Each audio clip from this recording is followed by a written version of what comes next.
निर्मला सीतारमण के पिटारा खुल चुका है बजट और हमारे साथ, क्योंकि महिला वित्त मंत्री ने बहुत सारी घोषणाएं की है, हमारे साथ में यहाँ पर सीआईआई का एक पैनल है जिसमें ये विमेन्स यहाँ पर अलग से, शायद इन्होंने अलग से अपनी एक सीटिंग अरेंज बनाई है, लेकिन क्योंकि महिला वित्त मंत्री है इसलिए इन्हीं से सबसे पहले मानते हैं।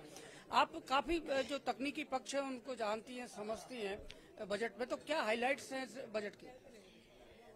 बजट के जो मेजर 3 हाइलाइट्स हैं जो मुझे दिखाई देते हैं, that is they have increase the total investment layout which was the requirement कि गवर्नमेंट को इन्वेस्टमेंट लेआउट बहुत बढ़ाना चाहिए ताकि प्राइवेट सेक्टर अपना इन्वेस्टमेंट लेआउट बढ़ाए। जो इस साल उन्होंने 33% इंक्रीज किया है, जो 10 लाख करोड़ पे लिया है, so that was one of the needs of the economy and they have supported that need. Second, जो हम सबके सब चिल्ला रहे थे कि शायद वो फिस्कल डेफिसिट को 6% से नीचे नहीं रख पाएंगे अगले साल के लिए, तो even they have managed to say that they are going to keep it at 5.9%. That is again a big achievement.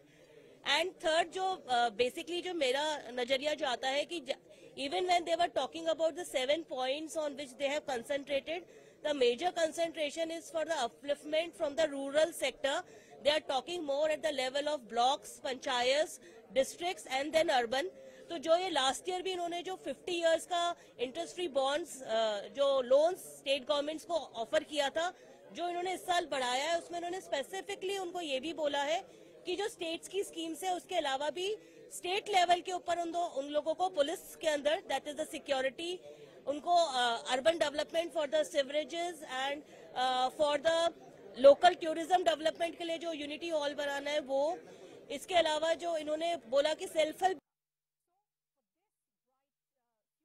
से चर्चा सुनी, तो इसी चर्चा को जारी रखते हुए हम सीधे रुख करते हैं हमारे वरिष्ठ संवाददाता बीके शर्मा का, जो कुछ और अर्थशास्त्रियों के साथ, जो बजट के जानकार उनके साथ चर्चा कर रहे हैं। तो आइए सीधा रुख करते हैं बीके शर्मा जी का। जी बीके, वहां पर आप जहां मौजूद हैं, यहाँ पर बजट को लेकर क्या प्रतिक्रियाएं हैं?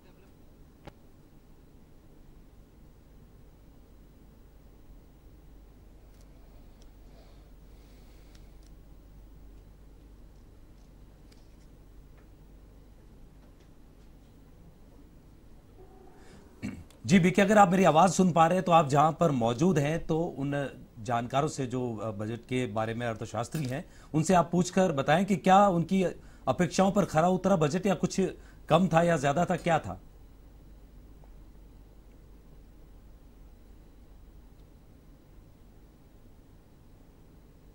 के लिए विशेष इंतजाम यहाँ किए हैं और आप देखेंगे कि जो सीआईआई राजस्थान है उसके जो प्रतिनिधि अब बजट के बाद में हमारे साथ चर्चा के लिए तैयार है। सबसे पहले क्योंकि महिला वित्त मंत्री ने बजट पेश किया है तो महिला ही जो रिप्रेजेंटेटिव है सीआईआई की, इनसे बात करेंगे।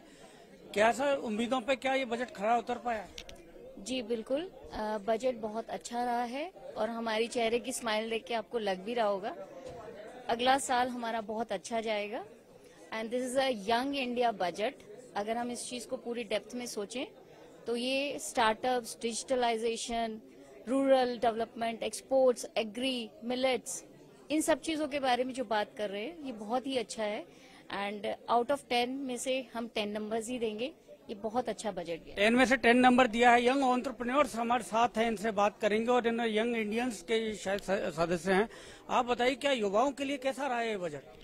युवाओं के लिए अच्छा बजट है, क्योंकि इस गवर्नमेंट ने बजट पे जो फोकस किया है वो यूथ पे किया है, एग्रीकल्चर पे किया है और इंफ्रास्ट्रक्चर डेवलपमेंट पे किया है, जो जॉब क्रिएशंस करेगा। और आई थिंक इस बजट के अंदर काफी सारे ऐसे अनाउंसमेंट्स हैं जो इंडिया के जो अगले 25 साल हैं उनके लिए एक फाउंडेशन सेट करते हैं, एक बेस सेट करते हैं। और मेरे हिसाब से इस बजट को मैं 9 नंबर दूंगा 10 में से, क्योंकि ये एक मिडिल क्लास और एक रूरल इंडिया को फोकस करता हुआ बजट है। मिडिल क्लास और रूरल इंडिया को फोकस किया, लेकिन यंग जो एंटरप्रेन्योर्स हैं उनके लिए क्या है इस बजट में? जी, जैसा हमने सुना और जैसा बाकी लोगों ने भी कहा, कहीं ना कहीं एक लॉन्ग टर्म विजन इस बजट में रखा गया है। जब हम कैपिटल एक्सपेंडिचर की बात करें तो इसको 3 गुना ज्यादा बढ़ाया गया है।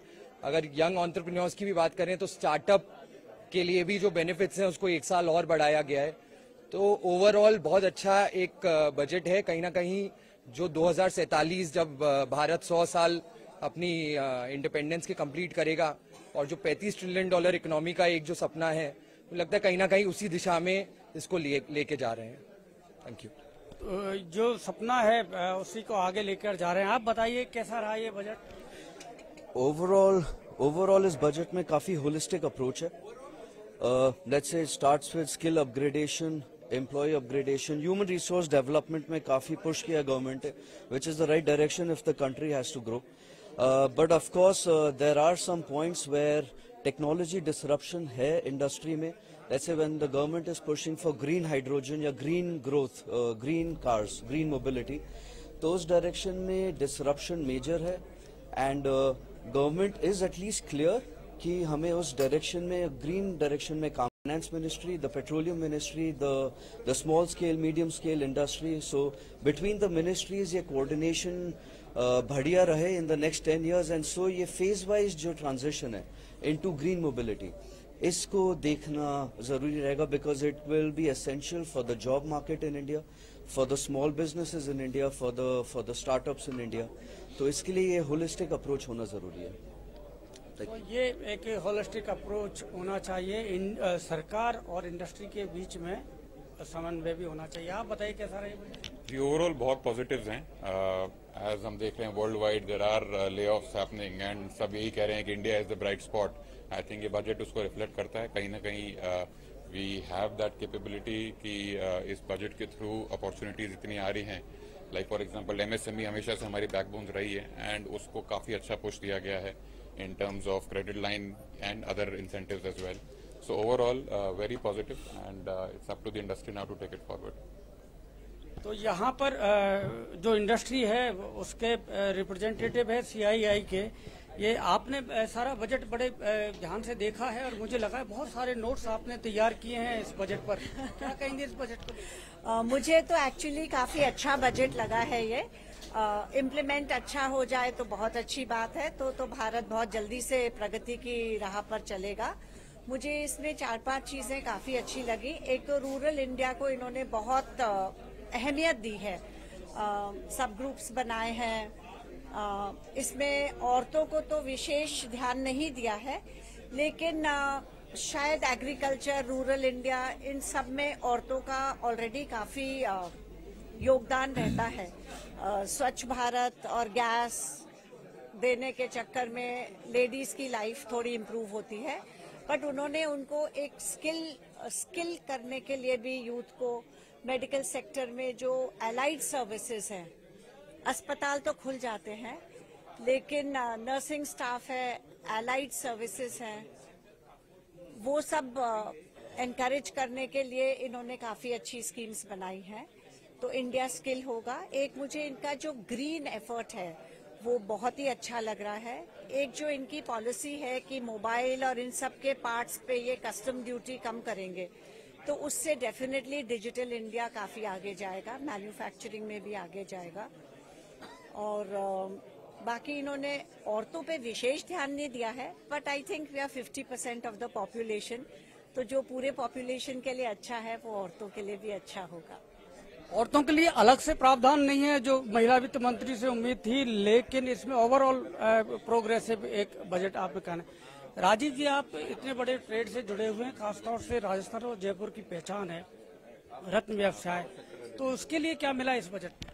हमें उम्मीद तो काफी थी। हम ये सोच रहे थे कि गोल्ड पे ड्यूटी कम होगी, 4% करीब कम होगी, रिकमेंडेशन भी दी थी, और अगर वो नहीं होगी तो कम से कम जो कृषि सेस इस पे लगा हुआ है वो हट जाएगा, पर वो हुआ नहीं, तो थोड़ा से निराश है उस बात के लिए।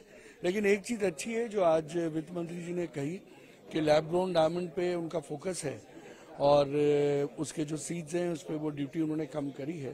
ये देखना पड़ेगा कितनी ड्यूटी कम करी है, लेकिन फोकस है, ये बहुत अच्छी बात है, क्योंकि ये एक एम्प्लॉयमेंट जनरेशन का वो है लैब ग्रोन।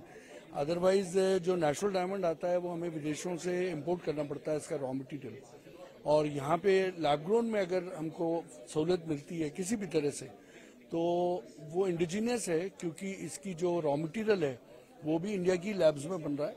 और ये मैं समझता हूँ आने वाले समय में जो हमारी पोजीशन नेचुरल डायमंड में है वो लैब ग्रोन डायमंड में भी हो सकती है सरकार के सहयोग से। तो यहाँ पर सीआईआई की ओर से ये यहाँ पर पूरा इंतजाम किया था बजट का, और बजट को यहाँ पर लाइव प्रसारण किया गया था। हमारे साथ सीआईआई की महिला प्रतिनिधि हैं और मिश्रा, हाँ पल्लवी मिश्रा जी हमेशा एक्टिव रहती हैं, तमाम मीटिंग्स में भाग लेती हैं। आपने बड़ी शुरुआत से ही देखा है इसको, कैसा रहा ये बजट? आई थिंक ये बजट अच्छा बजट है, एक भारत को 20 साल आगे तक देखते हुआ बजट है। इसमें सबसे ज्यादा जो रिलीफ कॉमन जनता को मिला है वो 7 लाख की जो लिमिट बढ़ा के मिला है वो है, पर ओवरऑल जो फोकस रहा है वो नए सेक्टर्स में रहा है, जैसे रिन्यूएबल एनर्जी के लिए सेक्टर में फोकस रहा है, लैब ग्रोन डायमंड्स के सेक्टर में फोकस रहा है। Overall 157 new medical colleges new nursing colleges खोलने का है। इसके सिवा जो रिसर्च की तरफ फोकस है फार्मा रिसर्च में, और जो ICMR की लैब मेडिकल फैसिलिटीज को और पब्लिक सेक्टर में खोलने के लिए है। तो आई थिंक ओवरऑल ये फोकस ये है कि भाई इंडिया में नई टेक्नोलॉजी बने, नया रिसर्च हो। आई थिंक उसके लिए ये बजट थोड़ा इसने स्टेप्स चालू करते हैं उसमें। आपको ऐसा भी है कि कुछ उम्मीद थी जो बाकी रही? देखिए ओवरऑल तो जैसे मुझे हेल्थ एंड एजुकेशन और स्किलिंग में थी, तो आई थिंक काफी कुछ दिया है हेल्थ एजुकेशन स्किलिंग में। आई थिंक इसके सिवा जो budget I think women specific भी एज सच कुछ ज्यादा नहीं है, पर 50% ऑफ पॉपुलेशन वुमेन है, तो वो चीजें वुमेन को हेल्प करेंगी, जैसे MSME में जो डेवलपमेंट स्कीम्स दी गई हैं, एग्रीकल्चर में जो रिसर्च में जो दी गई है, फिशरीज में जो दी गई है, ट्राइबल डेवलपमेंट के लिए दी गई है, तो इनडायरेक्टली वे वुमेन सेक्टर को इम्पैक्ट करेंगी। आई थिंक ओवरऑल ये इस साल का लास्ट बजट है तो इस गवर्नमेंट का, तो आई थिंक ओवरऑल काफी सस्टेनेबल ग्रोथ के हिसाब से बजट नॉर्मल बजट है। इस सस्टेनेबल ग्रोथ के लिए बेहतर बजट है, लेकिन महिलाओं के लिए चाहे ज्यादा कुछ नहीं है। बने रहिएगा, फिर भी ये बीके आप हमारे साथ बने रहिएगा और आगे भी हम ब्रेक के बाद में भी चर्चा करेंगे कि आखिर कैसा बजट है, कैसी प्रतिक्रिया लोग दे रहे हैं। फिलहाल वक्त एक छोटे से ब्रेक का है।